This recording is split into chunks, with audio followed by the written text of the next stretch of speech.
pemimpin baru, harapan baru, dan baru saja Kabupaten Sidoarjo telah menentukan pemimpinnya untuk 5 tahun ke depan yang akan mengemban tugas membawa amanah masyarakat. Dan saat ini saya berada di Pondok Pesantren Progresif Bumi Sholawat Sidoarjo, di mana saya sudah memiliki janji untuk berjumpa secara langsung bersama dengan Ahmad Mudlor Ali selaku Bupati terpilih Sidoarjo atau yang biasa disapa dengan Gus Mudlor. Nah, untuk itu ikuti saya untuk berjumpa langsung dengan Gus Mudlor.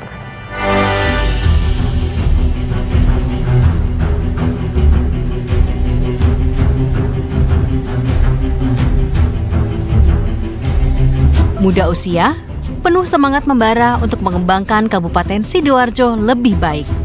Di usia 29 tahun, Ahmad Mudlor Ali atau akrab disapa Gus Mudlor, putra ke-6 dari tokoh ulama besar Sidoarjo, Kiai Haji Agus Ali Masyuri ini telah memiliki segudang rencana bersama pasangannya Subandi dalam 100 hari kerja nanti.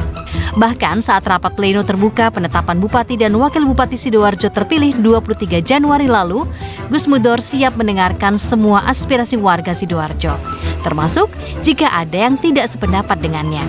Baginya, membangun kembali Sidoarjo butuh kerjasama semua pihak. Tidak ada lagi kubu, tapi butuh saling kolaborasi, tanpa henti demi meraih mimpi bersama. Beberapa waktu lalu lewat akun media sosial miliknya, Gus Mudlor merilis surat yang sangat meringankan. Isinya, warga Sidoarjo bebas memberikan review terhadap hasil kerja maupun kualitas layanan publik.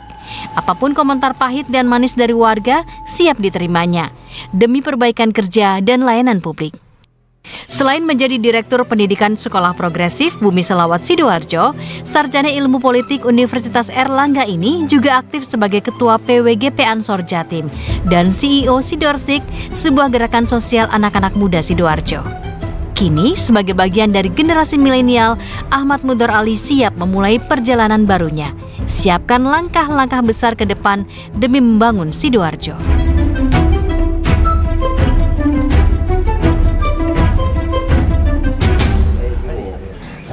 Assalamualaikum. Waalaikumsalam.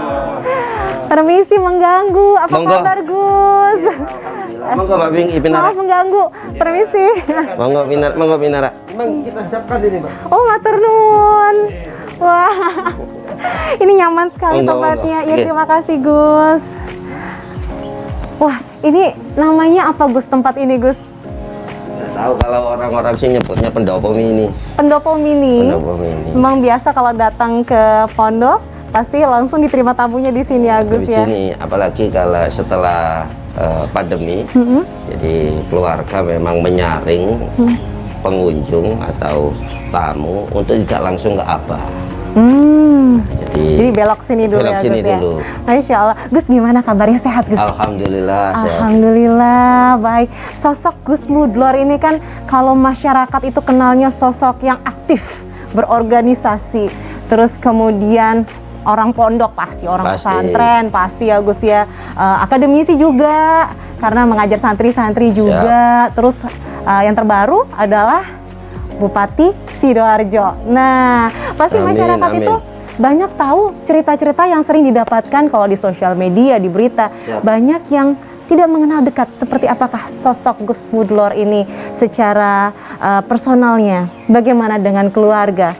Terus nanti rencananya untuk 100 hari pertama masa kepemimpinan Gus Mudlor juga untuk masyarakat Sidoarjo. Tapi sebelumnya kalau kita melihat kesan seorang Gus Mudlor ini kan adalah seseorang yang tadi saya sudah sebut dari pondok, kemudian santri juga, dan berada di balik nama besar tokoh agama di Sidoarjo, pengasuh Pondok Pesantren Bumi Sholawat Kiai Haji Gus Ali Masyuri atau Gus Ali, ya kan? Padahal kalau kita lihat banyak juga yang mengatakan bahwa Gus Mudlor ini termasuk sosok yang unik. Nah, kalau Gus Mudlor sendiri melihat bagaimana? Kalau kami ngelihatnya sih skupnya lebih luas. Jadi mungkin orang-orang mentafsiri kalau anaknya kiai, maka kemudian anaknya juga harus jadi kiai atau minimal guru dan sebagainya. Tapi sedari kecil abah kita ini berbeda. Dia memang punya blueprint anak-anaknya untuk bisa tetap berdakwah tapi di semua sisi. Oh, Oh, jadi luas ya? Artinya berdakwah itu bukan hanya lewat jalur pendidikan saja, bisa juga jalur pemerintahan, kesehatan dan sebagainya. Kenapa? Karena kalau kita kemudian tidak mengisi pos-pos ini, maka ya juga menghambat dakwah itu sendiri. Gitu. Makanya kemudian ada juga kakak kami yang nomor 2, Syekhul Islam, juga jadi DPR RI. Karena memang apa ini melihatnya skopnya lebih besar. Tidak semua anaknya kemudian harus jadi kiai bla bla bla. Jadi memang segala sesuatu yang terjadi pada Gus Mudlor hari ini itu memang sebetulnya memang sudah dipersiapkan sejak dari sebelumnya, lalu kemudian berkembang sebagaimana sisi unik dari masing-masing, begitu ya Gus ya? Bisa jadi seperti itu, tapi yang jelas kami sebagai santri terutama ya, selain anak juga santri, melihat apa yang ada, yang ditugaskan oleh para kiai sepuh ini adalah harga mati yang harus kita perjuangkan. Sehingga kalau dari sisi keluarga memang semuanya cetakannya bukan hanya kiai, ada juga yang psikolog, ada yang ekonom, ada yang dosen, ada yang kiai, dan saya kira cukup lah. Saudara kita juga ada 11, banyak sekali. 11. Ramai sekali pasti ya Gus ya, 11 bersaudara. 11 bersaudara, dan jarak antar satu anak ke anak kedua ini hampir rata, semuanya 14 bulan. 14 bulan, berarti tidak sampai 2 tahun. Tidak sampai. Rata-rata tidak sampai 2 tahun. Dan ini rata. Jadi 91, misalkan 84, lahir 86, 87, 88. 89, 91, iya. Jadi selisihnya sedikit-sedikit, dan itu 11 orang. Wah, ini bisa bikin kesebelasan ya Gus ya sebetulnya ya. Baik, tapi Gus, kalau kita melihat, sempat ngobrol juga nih sama teman-temannya Gus Mudlor. Gus Mudlor tuh kadang digambarkan sebagai sosok yang sangat rendah hati. Biasanya tuh kalau anak dari tokoh besar itu biasanya akan memperlihatkan ketokohan dari orang tuanya. Tapi bahkan kalau Gus Mudlor nih ada temennya yang bahkan tidak tahu Gus Mudlor tuh anaknya siapa, sampai akhirnya main ke rumah, datangnya pakai celana pendek, tapi karena kepondokan disuruh pakai sarung, saking nggak taunya itu anaknya siapa. Kenapa Gus? Kenapa memilih untuk tidak memperlihatkan kepada banyak orang bahwa saya ini loh anaknya Gus Ali? Sebenarnya itu karena kami malu. Oh, justru malu? Malu kenapa Gus? Malu karena sebagai anak belum mampu secuil untuk bisa meneruskan dia. Nah, ini tentunya mungkin ini yang memacu seluruh saudara kita, saudara kami, saudara saya untuk bisa minimal itu nggak jauh lah sama apa. Walaupun saya yakin untuk mengejar beliau susah sekali, karena memang beliau ini panutan, contoh, bahkan ya nasional lah. Sedangkan kita ini sebelum malu, sehingga untuk menampakkan sisi beliau, kita ini kadang-kadang masa anaknya Gus Ali kayak gitu. Sehingga walaupun kami sebagai anak-anaknya juga berusaha bagaimana kemudian bisa berprogres untuk menjadi lebih baik. Nah, ini mungkin saat itu karena masih SMA, masih SMP, melihat nama beliau saja kita sudah silau, sehingga ya suatu saat lah kita harus terus berproses sehingga minimal itu tidak jauh-jauh dari apa yang sudah beliau karyakan. Nah, banyak juga Gus yang mengatakan Gus Mudlor ini adalah sosok yang berpikiran sangat praktis, bahkan bisa dibilang kalau bisa yang gampang, kenapa harus yang sulit? Banyak yang bilang seperti demikian tentang Gus Mudlor. Tanggapannya bagaimana? Ini penting, hari ini harus dieksekusi. Juga kemarin saya sampaikan di tim TPAD tentang anggaran, terus SKPD, walaupun belum dilantik, tapi kemarin ada tim transisi sudah saya sampaikan. Kenapa? Karena hari ini memang butuh kecepatan untuk membangun Sidoarjo. Jarak kita dengan Surabaya jauh sekali ketertinggalan, mulai dari jalan, taman, pelayanan publik, sehingga jalan keluarnya satu, kalau bisa mudah harus ditorong. Kenapa harus dipersulit? Selama tidak melanggar hukum, selama tidak ada konsekuensi hukum harus didorong, terutama untuk pembangunan infrastruktur yang hari ini kita jauh sekali, bahkan dengan Mojokerto kita masih jauh. Baik, nanti kita akan ngobrol lebih jauh lagi tentang itu ya Gus ya. Ya. Tapi kembali lagi, hobinya apa sih Gus?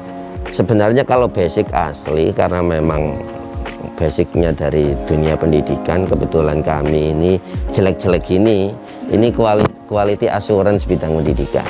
Wow. Tapi kalau hobi, selain melihat anak-anak bisa sekolah dengan enjoy, ini lebih banyak di alam. Iya.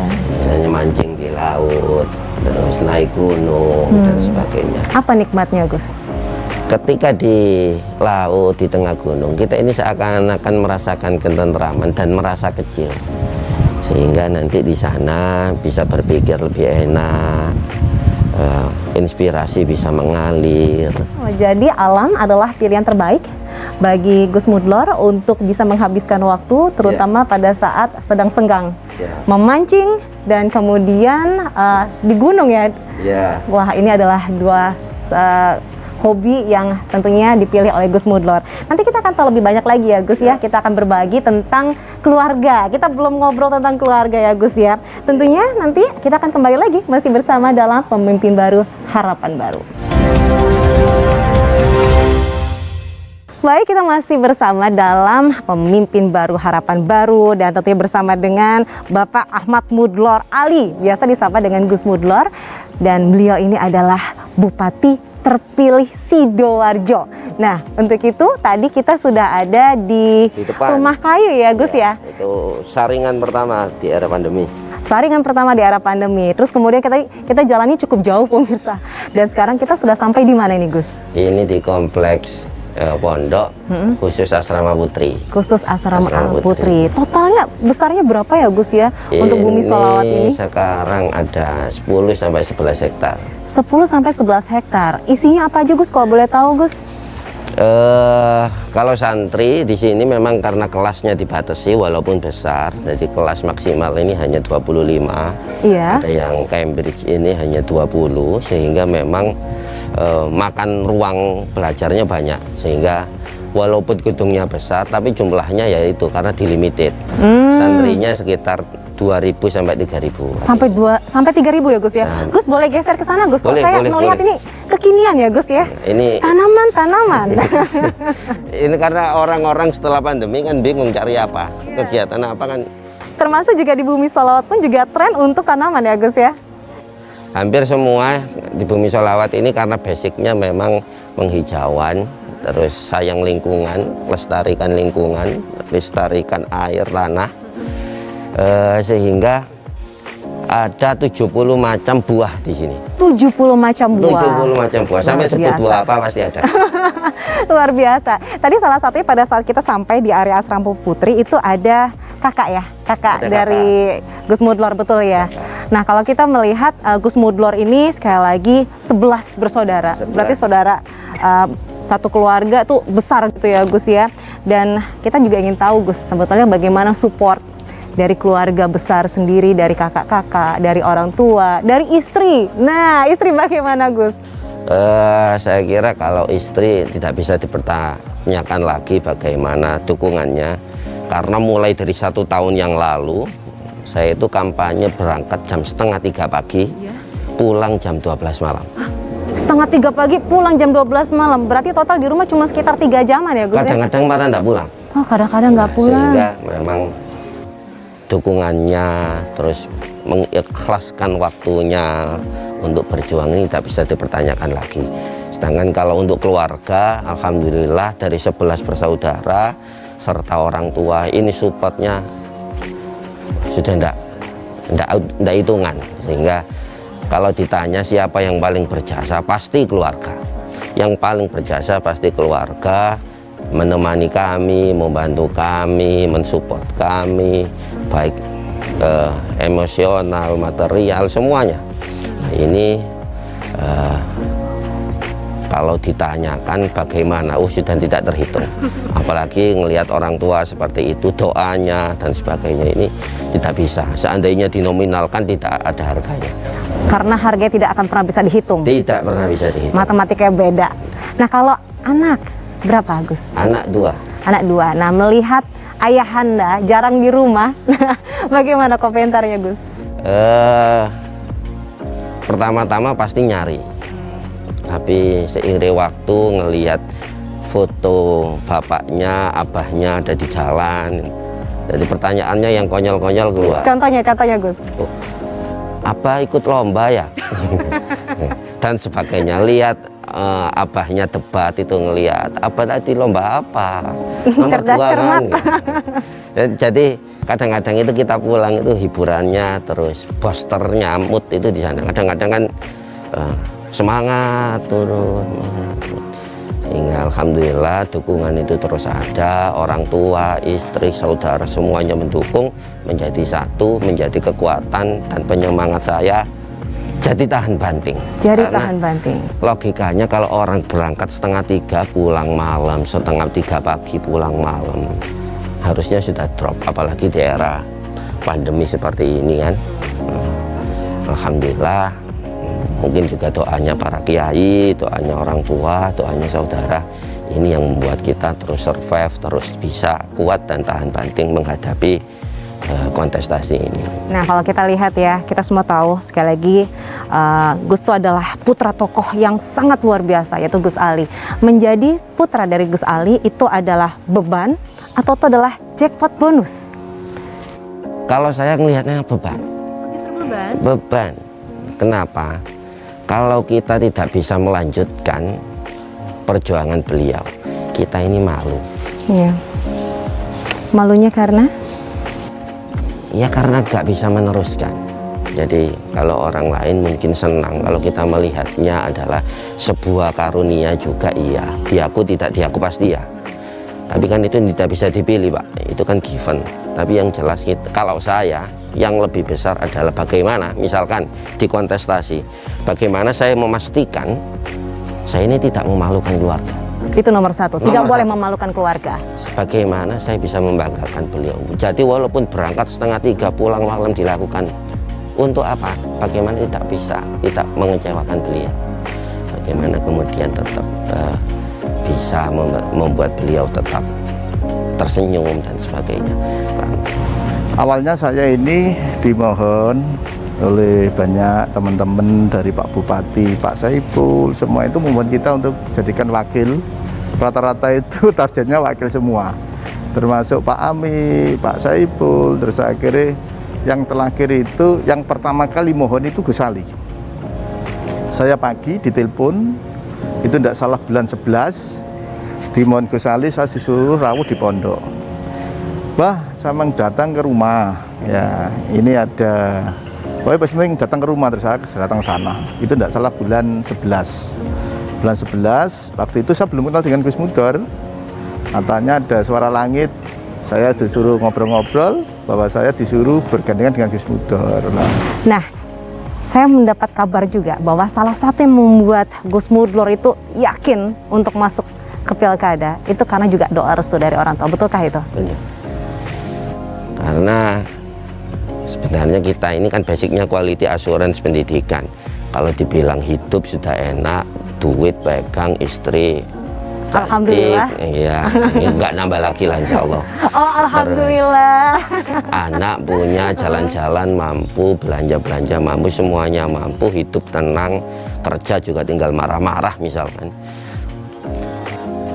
Sehingga ketika ditempatkan, ditugaskan untuk sesuatu yang besar, misalkan jadi bupati, ini sebenarnya kita ya agak enggan. Tapi karena memang orang tua melihat juga dukungan serta suara dari masyarakat yang haus akan perubahan Sidoarjo, akhirnya terutama dengan restu keluarga juga akhirnya memutuskan untuk maju. Betulkah salah satu yang membuat Gus Mudlor semakin yakin adalah karena ini permintaan ibunda juga? Benar, itu. Jadi, kita ini tidak bisa. Kalau orang tua sudah ngomong, waduh, sudah selesai. Boleh nggak dibagi waktu itu apa pesannya, message yang disampaikan sampai Gus Mudlor, oke, harus maju? Satu hal yang mungkin saya save sampai sekarang, karena waktu itu saya bilang, saya ini masih muda, juga belum pengalaman di politik, kemudian dalam tanda kutip dalam pilkada ini kan pasti ada juga materi yang harus keluar gitu kan. Saya sampaikan seperti itu, tapi beliau dengan cepat bilang seperti ini, sudah seberat apapun tantangannya, sebanyak apapun dana yang harus dibutuhkan, tenaga, dukungan, partai dan sebagainya, ini kalau kamu bisa nata niat, pangeran mesti melok ngewangi. Kalau niatnya benar, makanya kayak kemarin kita dapat rekom itu kayak anugerah. Orang tidak bisa, orang juga tidak percaya kok iso mudun nang turun ke anak muda yang umurnya 29, belum pernah ada track record politik. 29 ya Gus ya? 29, belum 30. Belum. Nah ini juga menjadi sebuah digaris bawahi ya Gus ya.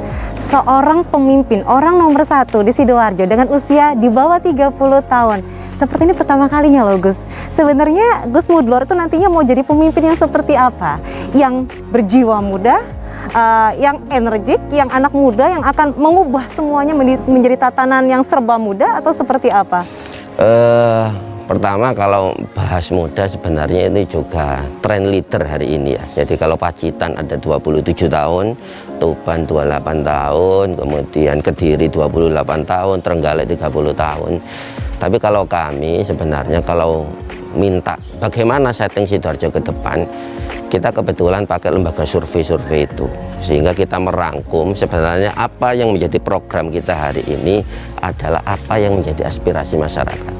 Sehingga kalau ditanyakan ini programnya Gus Mudlor, bukan, ini sebenarnya program aspirasi dari masyarakat yang kemudian kita sarikan saja, kita carikan solusinya saja. Kalau ditanyakan ini programnya apa, program kami yang basicnya adalah aspirasi dari masyarakat. Tadi gini, bahwa saya dengan Gus Mudlor itu punya misi dan misi yang sama. Saya kepingin membangun Sidoarjo, merubah Sidoarjo dengan paradigma terkait masalah pembangunan maupun perekonomian yang ada di Sidoarjo. Karena saya melihat sebagai saya ketua DPR, sebagai ketua Komisi A, saya melihat begitu besarnya Sidoarjo. Karena kita yang punya PAD yang begitu besar, 5,2, PAD kita 1,7 triliun lah. Ini harapan kita besar, punya misi sukses seperti itu. Makanya saya dengan Gus Mudlor ini dengan punya pemikiran yang sama, sama-sama kepingin membangun Sidoarjo. Hanya itu saja. Infrastruktur ya terutama jalan-jalan juga di perumahan sekitar saya itu juga banyak yang belum ini. Kemudian dari birokrasi juga kayak ngurus pendudukan itu kayak ada laporan kematian itu susah sekali kemarin tuh agak lama gitu loh Mbak. Itu aja sih pengalaman dari saya gitu. Kalau infrastruktur itu ya kayak pembangunan jalan-jalan itu ya Mbak ya. Terutama jalan itu yang udah kayak nggak ini banyak yang habis dibenahi gitu lagi gitu, kayak kurang, kayak dari strukturnya itu kurang memenuhi gitu loh Mbak. Jadi prioritas di infrastruktur jalan ya, jadi kita sebagai pengguna jalan itu masih banyak nemuin jalan-jalan berlubang yang hampir setiap musim hujan itu pasti banyak jalan lubang kayak gitu.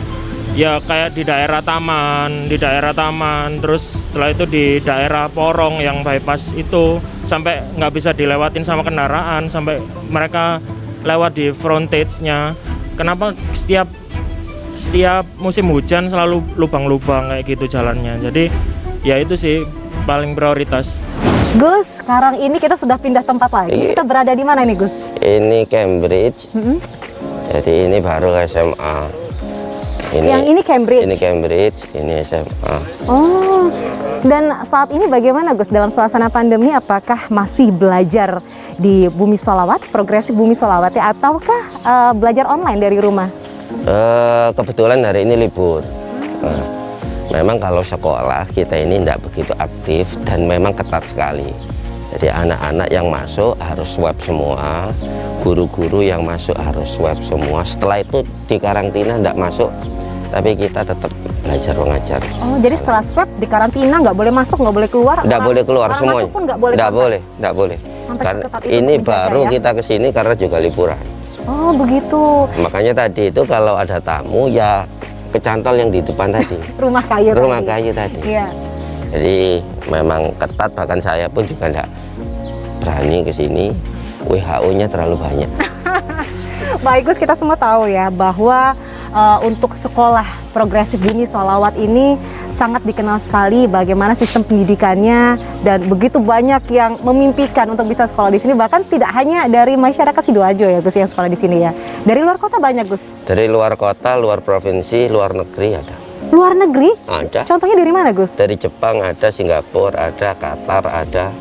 Sudah sampai dikenal internasional. Nah, pada saat menjabat sebagai seorang bupati, apakah ada rencana nantinya sistem pengajaran yang selama ini diterapkan dalam Bumi Sholawat ini akan diterapkan juga kepada sistem pendidikan yang ada di Sidoarjo? Kalau dalam hati kecil cita-cita itu pasti ada, tapi yang jelas beda sekali ketika mengatur sebuah instansi sendiri dengan instansi negara. Pertama karena juga terikat dengan nomenklatur, dengan kurikulum, aturan main dan sebagainya. Tapi yang ingin saya dorong ke depan adalah satu, setiap siswa baik SMP atau SMA harus punya keahlian khusus satu. Ini penting untuk apa? Sebagai bekal dia. Jadi kalau saya lebih suka anak nilainya 60, satu nilai 99. Kenapa tuh Gus? Dibanding nilai 85 semua. Loh, boleh tahu alasannya kenapa tuh Gus? Karena ketika nanti dia turun di masyarakat harus ada satu skill yang paling menonjol yang kemudian dia menjadi expert dan punya daya jual tinggi. Nah, ini penting untuk didorong karena hari ini banyak juga kita lihat di beberapa SMA yang ada di sekitar Sidoarjo tidak punya arah itu, sehingga arah pendidikannya adalah arah pendidikan yang rutinitas. Bahkan cenderung dia sekolah 3 tahun kemudian hanya untuk menjawab 3 hari UAN itu. Iya. Ujian nasional itu. Akhirnya apa? Juga tidak akan terlahir bibit-bibit yang menonjol, yang mumpuni, yang bisa mewarnai. Kenapa? Karena ujung-ujungnya hanya untuk menjawab 3 hari ujian nasional. Ini menarik cara memandang Gus Mudlor terhadap dunia pendidikan saat ini. Sekarang saya punya pertanyaan Q&A, tapi harus dijawab cepat ya Gus ya. Pilihan nih Gus, pilih mana? Atasi kemacetan di Sidoarjo atau reformasi birokrasi? Macet. Macet, oke. Berikutnya, perbaikan pelayanan publik atau perbaikan infrastruktur? Infrastruktur. Infrastruktur. Nah, sekarang saatnya untuk menanyakan alasannya. Kenapa yang pertama memilih atasi kemacetan di Sidoarjo? Karena hari ini yang menjadi fokus dikeluhkan masyarakat, ini surveinya memang lebih banyak tentang kemacetan. Jadi survei paling banyak sebenarnya adalah macet. Kenapa? Karena memang daerah Gedangan ini harga mati. Yang kedua, kita didukung oleh dengan adanya PP 80.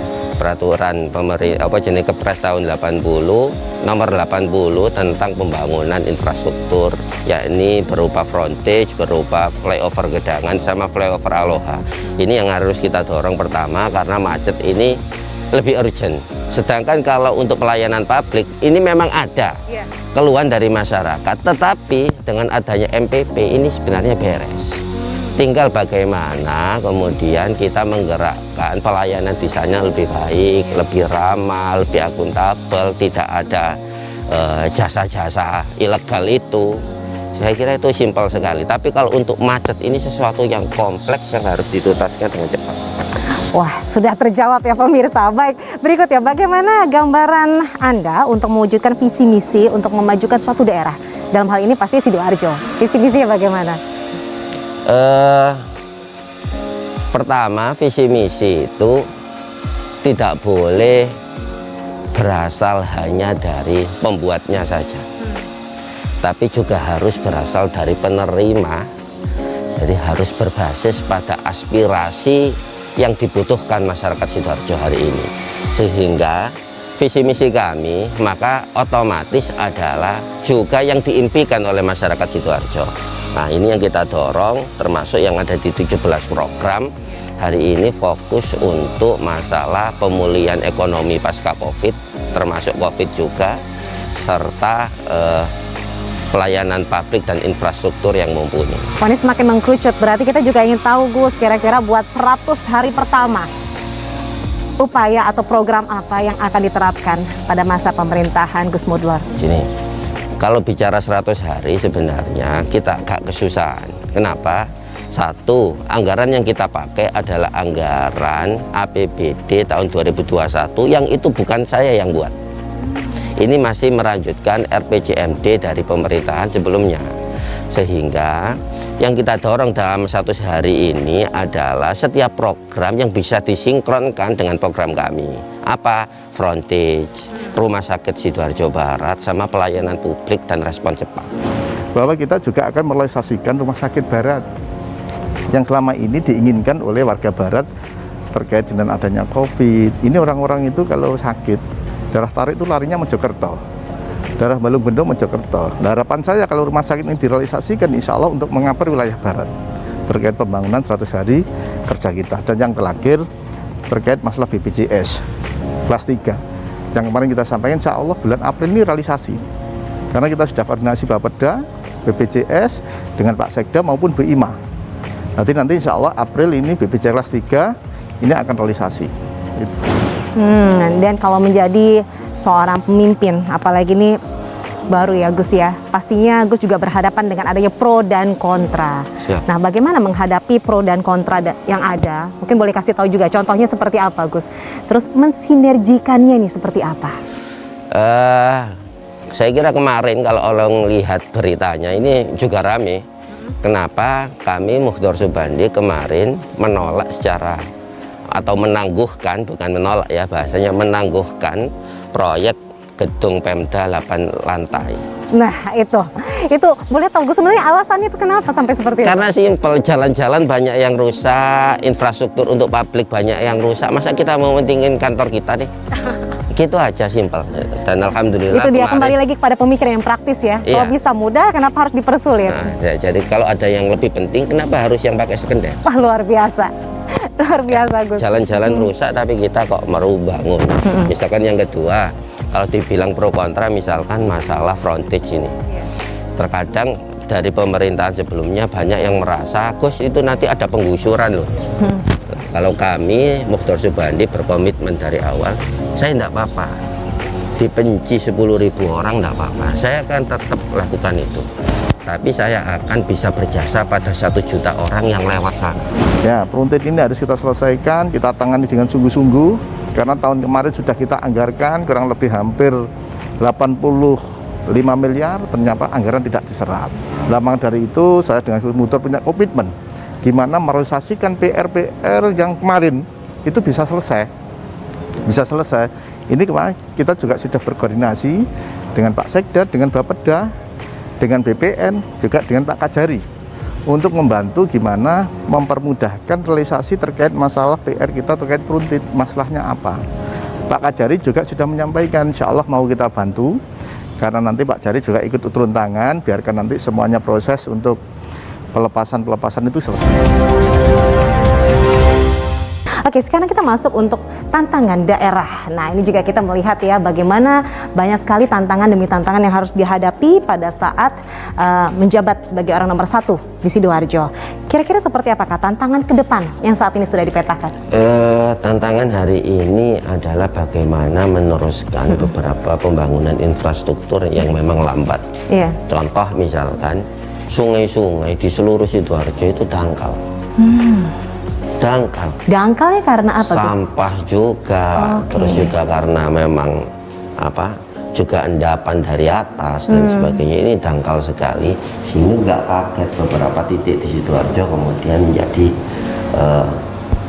menjadi banjir karena memang alirannya nggak Kemudian juga kita lihat infrastruktur ini lamban juga, termasuk kita bersama Pak Bandi ingin menghapus bentuk tempel aspal. Saya tidak senang sekali, kenapa kadang-kadang kita nempel aspal karena lewatnya air tadi pertama dangkal, akhirnya ke jalan. jalan ada mobil sudah bolong lagi, tempel lagi, bolong lagi, tempel. Ini nggak habisnya. Jadi ke depan kita akan rubah lebih ke arah ke beton seperti model yang ada di Mojokerto hari ini, sehingga lebih awet. Kita target kita 100 hari ini sudah kita lakukan mengawali dengan Sidoarjo yang kemarin itu di media-media, segmen media itu sebutan 1000 lubang. Alhamdulillah ini sudah mulai kita realisasikan dengan program PWK. Ini sudah kita realisasikan, alhamdulillah hampir 50% ini sudah jalan. Tadi kita tiap hari kita sidak jalan-jalan terkait masalah PWK yang dilakukan oleh camat-camat semuanya. Terus yang kedua, ini program 100 hari, ini kita punya program namanya betonisasi. Nah, betonisasi insya Allah nanti ini yang segera kita lakukan, karena Sidoarjo ini kan kota delta ya, tadi selalu kalau hujan mesti air pasti. Nah, ini harapan saya kalau ada betonisasi minimal mengurangi terkait masalah kerusakan jalan tiap tahun. Kita sudah membahas mengenai pemerintah sebelumnya. Kita juga ingin tahu, Gus Mudlor sendiri menjadi seorang pemimpin di Sidoarjo ini inginnya menjadi pemimpin yang seperti apa? Apakah akan menjadi pemimpin era sebelumnya? Ataukah akan punya style sendiri, gaya sendiri, Gus, untuk yang masa akan datang ini? Saya yakin semua pemimpin punya gaya masing-masing. Punya gaya masing-masing, ada yang terlalu berhati-hati, ada yang ceplas-ceplas, ada yang sat-sat dan sebagainya. Tapi kalau kami, karena memang juga muda dan Pak Bandi juga memang relatif muda, Pak Wakil ini relatif muda 47, untuk ukuran bupati, wakil bupati masih termasuk muda juga. Saya yakin kecepatan ini yang harus diikuti oleh SKPD yang lain, karena cepat sekali. Nanti target kita ada suatu perubahan terkait satu, mindset OPD juga harus berubah. Yang dulu apa kata Pak Bupati, minimal sekarang ini kita tidak. Saya harus kerja keras, kita harus tahu performa BPD yang ada, kinerjanya seperti apa, ini harus kita lakukan. Karena Bupati dan Wakil Bupati ini larinya kenceng. Ya, ini harus diikuti. Mana kemarin kita sampaikan dengan teman-teman OPD waktu kita rapat internal, kita sampaikan. Kalau bupatinya kencang, wakilnya kencang, sekda harus kencang. Kalau sekdanya tidak mau kencang, ya kita tinggal. Baik, Gus, kan berarti dengan kata lain, kalau secara usia, wakil bupati akan lebih usianya di atasnya Gus Mudlor ya. Susah nggak, Gus, untuk mengimbangi Gus sebagai pemimpin, lalu kemudian wakilnya usianya lebih di atasnya Gus? Enggak, karena Pak Bandi ini jiwanya muda. Oh, jiwanya muda. Benar. Seperti apa bentuknya jiwa muda itu? Kalau kita guyon itu sudah kayak teman, kayak seumuran. Kadang orang-orang mentafsirinya, ini masa bupati ambil wakil bupati kayak gini. Jadi memang dekat ya, Gus ya? Saking dekatnya. Bukan dekat karena dikawinkan ya? Bukan. Tapi memang orangnya supel. Tapi yang lebih penting sebenarnya beliau ini berpengalaman di pemerintahan. Karena Kades 2 kali, pernah ketua komisi A, bidang pemerintahan juga pernah. Nah, ini juga membantu saya menjadi pendamping, memberi masukan sehingga arah pembangunan Sidoarjo kemudian lebih cepat. Kita ibaratnya itu dengan kakak adik. Mas saya pun beliaunya sebagai Bupati Sidoarjo. Ini sudah bersedia komitmen, saling mengisi dengan pengalaman yang ada, yang beliaunya selama ini masih belum tahu pengalaman politik, pemerintahan, yang selama ini hanya tahunya akademis, insya Allah saling mengisi.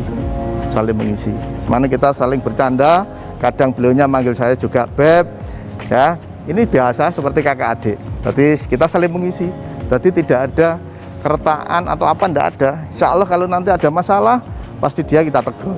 Kalau saya ada masalah, saya ditegur. Ini biasa, kadang rangkul-rangkulan, kadang apa, itu sudah biasa. Baik, kita masih membicarakan tentang pemimpin. Sosok pemimpin seperti apa, Gus? Yang merupakan tokoh idola atau panutan dari Gus Mudlor sendiri? Ada nggak, Gus? Bukan ya orang tua. Karena saya belum pernah dipimpin juga sama orang yang saya idolakan, kecuali orang tua. Berarti kira-kira akan meniru cara-cara beliau? Kalau niru plek susah.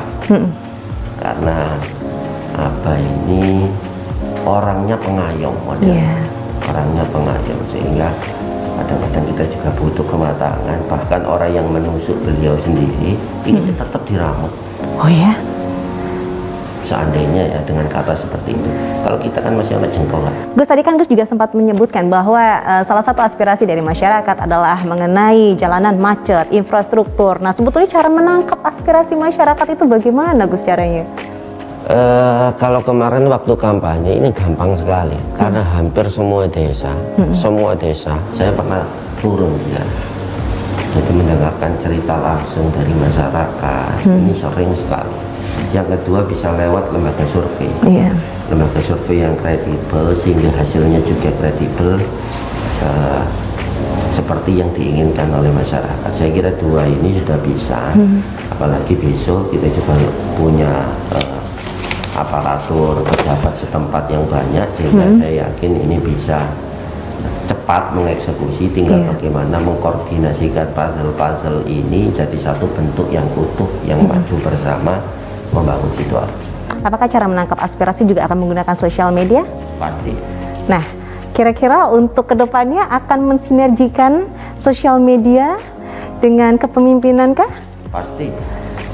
Kemarin termasuk di tim anggaran pemerintah daerah TAPD saya ngomong, kita ini terlalu banyak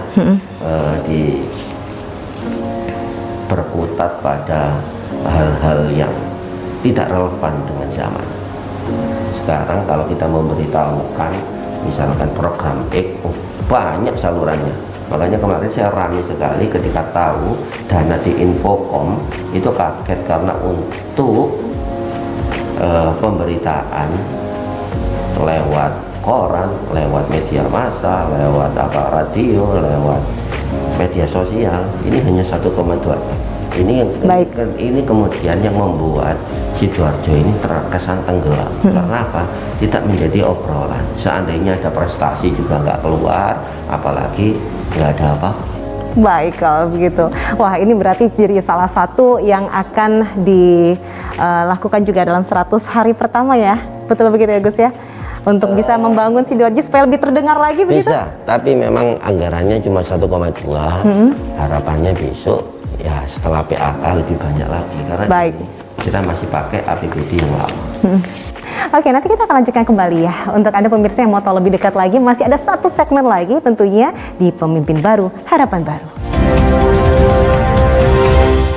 Kita tentunya masih bersama dalam Pemimpin Baru, Harapan Baru, dan kita juga masih bersama dengan Bupati terpilih Sidoarjo, yaitu Ahmad Mudlor Ali. Biasa kita kenal dengan Gus Mudlor. Nah, saat ini kita sudah pindah tempat lagi. Tentunya masih dari bagian dari Bumi Sholawat. Ini ada di mana ini, Gus? Ini di perpus, tapi ini kayak tempatnya anak-anak untuk bisa diskusi bersama, terus memakai media dan sebagainya di sini. Biasanya seminar-seminar di sini semua. Seminar juga dilakukan di sini. Jadi sangat lengkap sekali ya, Gus, di sini. Oke, Gus, langsung saya akan memulai lagi dengan Q&A. Jawab dengan cepat. Pertanyaan pertama, dompet atau handphone? Handphone. Pertanyaan kedua, aktif di organisasi atau mengajar di pondok? Mengajar di pondok. Oh ya? Oh, lanjut ya, Gus. Berikutnya, memancing atau naik gunung? Mancing. Mancing. Oke, pertanyaan pertama tadi, kenapa memilih handphone? Sesering apa pegang handphone? Bangun tidur? Yang dicari? Handphone. Apa arti handphone buat Gus Mudlor? Kalau kita tidak bawa duit, tapi bawa handphone masih bisa hidup. Oke. Kenapa? Karena memang zaman berubah, bayar juga bisa lewat handphone, ambil ATM juga bisa bawa duit, jadi ngambil rekening juga pakai handphone bisa. Tapi kalau bawa duit belum tentu. Oh, bukan untuk sosial media ya, Gus ya? Tapi ya, termasuk. punya sosial media? Lengkap. Facebook? Lengkap. Instagram? Lengkap. Bukan admin? Beberapa. Baik, untuk yang berikutnya, Gus, aktif di organisasi atau mengajar di pondok? Tadi memilih aktif mengajar di pondok. Iya. Alasannya, Gus? Berkecimpung di pendidikan itu mungkin jiwa ya, enggak semua orang punya itu. Tapi kalau dari keluarga memang ada syarat seperti itu, kemanapun jenengan berada ya harus tetap minimal itu berkecimpung di pendidikan juga. Iya.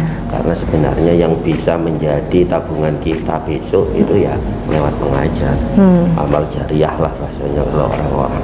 Baik, ini agak unik. Tadi saya pikir Gus akan memilih yang satunya karena memilih tinggal di luar pondok ya Gus ya. Tapi ternyata tetap akan kembali lagi untuk mengajar di pondok. Luar biasa. Memancing atau naik gunung tadi pilihannya adalah memancing. Lebih menarik dibandingkan naik gunung?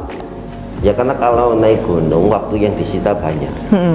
Sedangkan kalau mancing bisa bebas, di belakang juga bisa, dekat-dekat juga bisa. Tapi kalau naik gunung nggak nyampe puncak buat apa?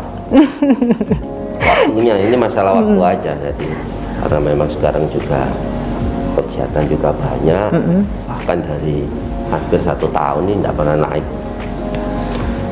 Iya, tapi ada satu lagi, tadi sempat kelupaan Gus. Mie goreng atau belut goreng? Belut. Belut. Padahal katanya juga termasuk pecinta mie goreng ya Gus ya? Termasuk dua-duanya. Termasuk dua-duanya, tapi tetap kalau disuruh milih belut goreng. Itu menu yang setiap hari disajikan di rumah? Enggak juga, tapi sering sekali. Dan itu mudah didapatkan di Sidoarjo? Udah. Nah, berarti kira-kira untuk harapan ke depannya sebagai seorang pemimpin berharap seperti apa? Atau kira-kira Sidoarjo ini harapannya Gus Mudlor sendiri inginnya seperti apa? Sidoarjo ke depan harus lebih dilihat sebagai tugas dan kewajiban sebagai putra asli daerah untuk bisa memajukannya. Nah, ini bukan hanya saya, termasuk juga yang ada di sini yang asli Sidoarjo harus punya frame yang sama. Sehingga pembangunan yang ada ini bukan hanya bertumpu pada bupatinya saja, tapi semua warga Sidoarjo harus bahu-membahu untuk membangun Sidoarjo lebih baik lagi. Karena kalau seandainya ada Superman pun turun di Sidoarjo percuma, dia tidak akan bisa melakukan perubahan kalau tidak bisa menggerakkan seluruh warga. Nah, ini yang ke depan harus kita dorong. Harapan kami bersama-sama kita bangun Sidoarjo lebih baik lagi. Sebenarnya bupati, wakil bupati ini fasilitator saja. Fasilitator bagaimana kemudian masyarakat bisa lebih maslahah, masyarakat bisa lebih makmur, masyarakat bisa lebih ekonominya naik misalnya. Kita hanya fasilitator. Tapi ini akan menjadi sia-sia kemudian kalau ternyata masyarakatnya tidak mau diajak maju. Tidak mau diajak untuk lebih kreatif, tidak mau diajak untuk bahu-membahu memperbaiki Sidoarjo hari ini.